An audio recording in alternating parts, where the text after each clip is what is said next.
ਮਨੁੱਖ ਦੁੱਖ ਤੋਂ ਪ੍ਰੇਰਨਾ ਲੈਂਦਾ ਹੈ, ਮੌਤ ਤੋਂ ਪ੍ਰੇਰਨਾ ਲੈਂਦਾ ਹੈ, ਔਰ ਕਿਸੇ ਤੋਂ ਨਹੀਂ। ਇਹ ਵੀ ਮੈਂ अर्ज करते हैं। इस वास्ते दुनिया के पहले अवतारी पुरुष ने धन गुरु नानक देव जी महाराज जो कहते हैं दुख दारो सुख रोग बन। जब सुख रोग बन जान, सुख हंकारी बना देवे, सुख अयाश बना देवे, सुख आलसी बना देवे, फिर दुख ही बंदे नूं सुचेत करता है, और कुछ नहीं, और कुछ नहीं। कथा कीर्तन नाल नहीं सुचेत होंदा। मंदिर मस्जिद गुरुद्वारियां दे धुआंधार सत्संग हो रहे हैं, लेकिन मनुख की तर्जे जिंदगी भी दिखाई दे रही है, कुछ भी नहीं। प्रेरणा मौत तो मिल रही है।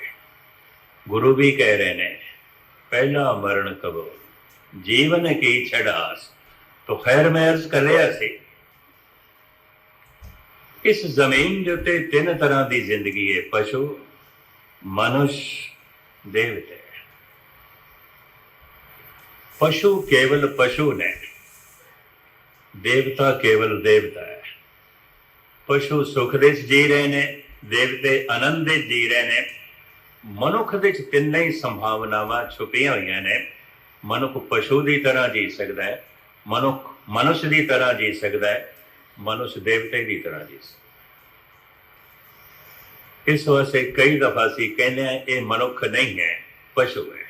गुरु अर्जन देव जी महाराज कह रहे हैं करतूत पशु की मानस जा। और ऐसा भी असी कह देंगे हैं मनुख नहीं है, तो देवता है, ये फरिश्ता है। मनुख पशु की तरह भी जी सकता है, मनुखता तो थले भी गिर सकता है। मनुख देवता की तरह भी जी सकता है, मनुखता तो ऊपर भी उठ सकता है। मनुख रुकिया भी रह सकता है, मनुख मनुख की तरह भी जी सकता है। ईरानी सूफी संत साधी कहते हैं अगर इंसान भगवान की तरह नहीं जी सकिया तो कम से कम इंसान इंसान की तरह तो जीवे। इंसान रा इंसानियत लाजम अस्त, उद गर्भू न बाशद हैजम अस्त। कहते इंसान दे अंदर इंसानियत लाजमी चाहिए है। अगर खुशबू ही नहीं है तो चंदन नो चंदन कहने की की लोड़ है, तो लक्कड़ है। अगर इंसानियत ही नहीं है तो इंसान नो इंसान कहने की लोड़ की है, हैवान है, हैवान है। इस्लाम ने भी तीन तरह की जिंदगी मनी है, हैवान, इंसान, फरिश्ते। साडे देश भी तीन तरह की जिंदगी मनते हैं, पशु, मनुष्य, देवते।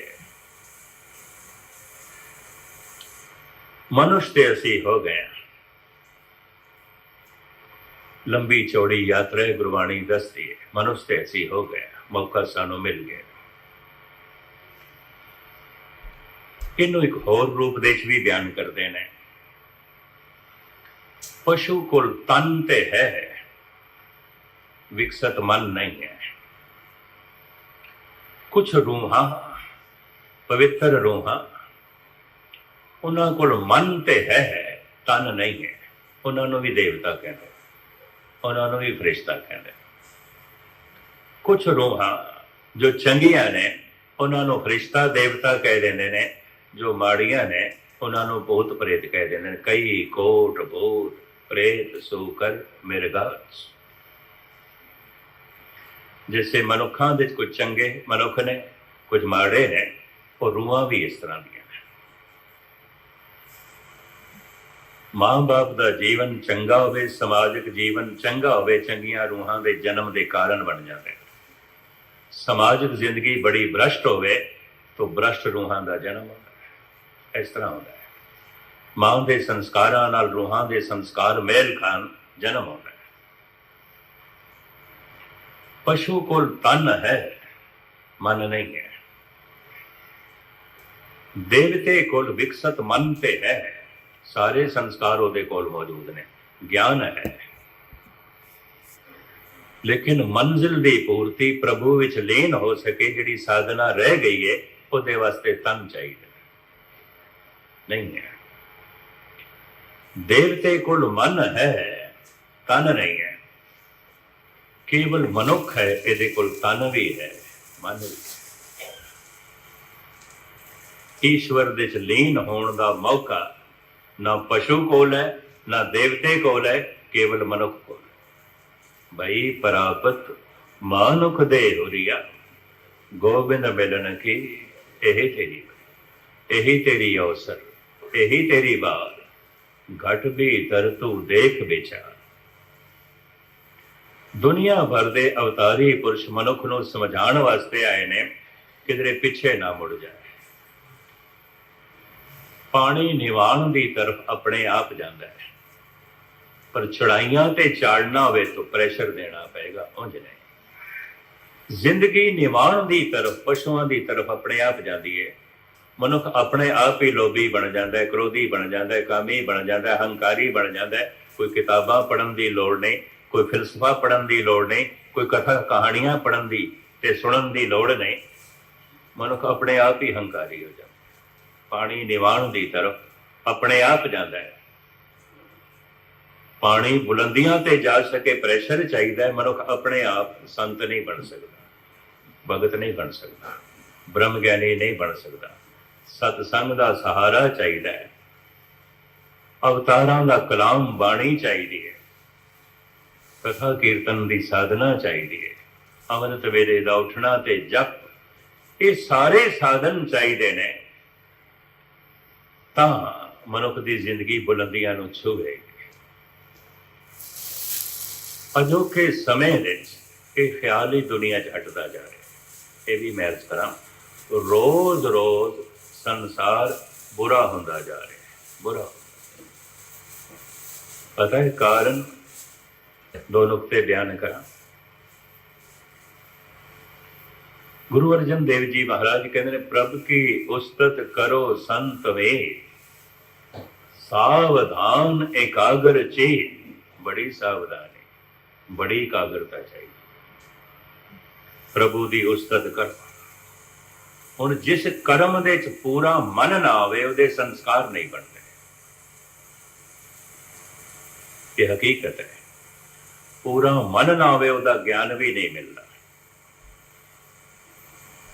ਔਰ ਧਿਆਨ ਤੇ ਗਿਆਨ ਦੋਵੇਂ ਇਕੱਠੇ ਜੁੜੇ ਹੋਏ ਨੇ। ਇਹ ਨੁਕਤਾ ਮੈਂ ਤੁਹਾਡੇ ਸਾਹਮਣੇ ਰੱਖਾਂ। ਬਿਨਾਂ ਧਿਆਨ ਦੀ ਇਕਾਗਰਤਾ ਤੋਂ ਕਿਸੇ ਵੀ ਵਸਤੂ ਦਾ ਗਿਆਨ ਹਾਸਲ ਕਰਨਾ ਬੜਾ ਔਖਾ ਹੈ, ਔਖਾ ਹੈ। ਇਹ ਦੋ ਨੁਕਤੇ ਬੜੇ ਧਿਆਨ ਨਾਲ ਸੁਣਨਾ, ਅਭਿਆਸੀ ਸੱਜਣਾ ਦੇ ਕੰਮ ਆਉਣਗੇ। ਨਵੀਂ ਨਵੀਂ ਸਾਈਕਲ ਚਲਾਣੀ ਸਿੱਖਣੀ ਹੈ, ਬੜਾ ਧਿਆਨ ਹੈ, ਬੜੀ ਇਕਾਗਰਤਾ। ਕਿਉਂ? ਅਗਰ ਇਕਾਗਰਤਾ ਭੰਗ ਹੋ ਗਈ ਤਾਂ ਸਾਈਕਲ ਵੀ ਗਈ ਤੇ ਸਾਈਕਲ ਚਲਾਉਣ ਵਾਲਾ ਵੀ ਗਿਆ, ਲੱਤਾਂ ਬਾਹਾਂ ਟੁੱਟਣਗੀਆਂ। ਇਕਾਗਰਤਾ ਹੈ, ਸਾਵਧਾਨੀ ਹੈ। जैसे जैसे ध्यान की एकाग्रता ज्ञान बन जाती है, साइकिल चलाना आ जाता है, ध्यान बिखर जाता है। फिर तो हुण दूजे नाल गप्पां मारदे आ साइकिल चला रहे हैं। नवा नवा स्कूटर चलाना सीखना है, बड़ी ध्यान की एकाग्रता है। उन्होंने पता है एकाग्रता मेरी भंग हो गई तो स्कूटर भी गया तो मैं भी गया, मेरी भी खैर कोई नहीं। बड़ी एकाग्रता है, बड़े ध्यान का टिकाव है। सहजे सहजे अभ्यास करदियां करदियां ध्यान ज्ञान बन गया है, स्कूटर चलाना आ गया। हुण ध्यान बिखर गया है। हुण ते नाल पिछे बैठे नाल गप्पां मारना वही चलाई जा रहे, ध्यान बिखर गया। ज्ञान दे मिलदियां ध्यान बिखर जाता। नवी नवी कार चलानी सीखनी है, बड़ी एकाग्रता। किसी गुरु पीर पैगंबर नूं आखण दी लोड़ नहीं बई एकाग्रता, ध्यान जोड़ो। ध्यान आपे ही जुड़ता है, क्योंकि खतरा है, खतरा है, डर है। उन्होंने पता है जे ध्यान ना होया कि कार भी गई तो मैं भी गया। तो बड़ी ध्यान की एकाग्रता है। सहजे सहजे ध्यान ज्ञान बन गया, कार चलाना आ गया।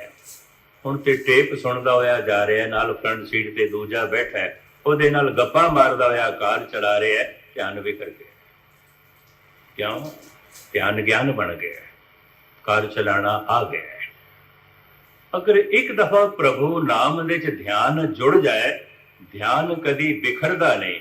ਕਿਉਂ? ਗਿਆਨ ਕਦੀ ਪੂਰਾ ਨਹੀਂ ਹੁੰਦਾ। ਪਰਮਾਤਮਾ ਅਸੀਮ ਹੈ ਔਰ ਇਸ ਸੀਮਤ ਜ਼ਿੰਦਗੀ ਦੇ ਵਿੱਚ ਉਸ ਅਸੀਮ ਨੂੰ ਪੂਰਨ ਤੌਰ ਤੇ ਜਾਣਨਾ ਔਖਾ ਹੈ।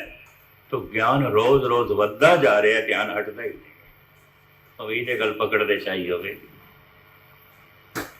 ਜਗਤ ਦੇ ਕਿਸੇ ਵੀ ਕੰਮ ਦੇ ਚ ਧਿਆਨ ਜੋੜੀਏ, ਧਿਆਨ ਜਦ ਗਿਆਨ ਬਣ ਜਾਂਦਾ ਹੈ, ਧਿਆਨ ਵਿਖਰ ਜਾਂਦਾ ਹੈ। ਪ੍ਰਭੂ ਨਾਮ ਦੇ ਚ ਧਿਆਨ ਜੁੜਿਆ, ਕਦੀ ਵਿਖਰਦਾ ਨਹੀਂ, ਕਦੀ ਵੀ ਨਹੀਂ। ਕਾਰਨ ਗਿਆਨ ਕਦੀ ਪੂਰਾ ਹੁੰਦਾ ਹੀ ਨਹੀਂ, ਹੁੰਦਾ ਹੀ ਨਹੀਂ।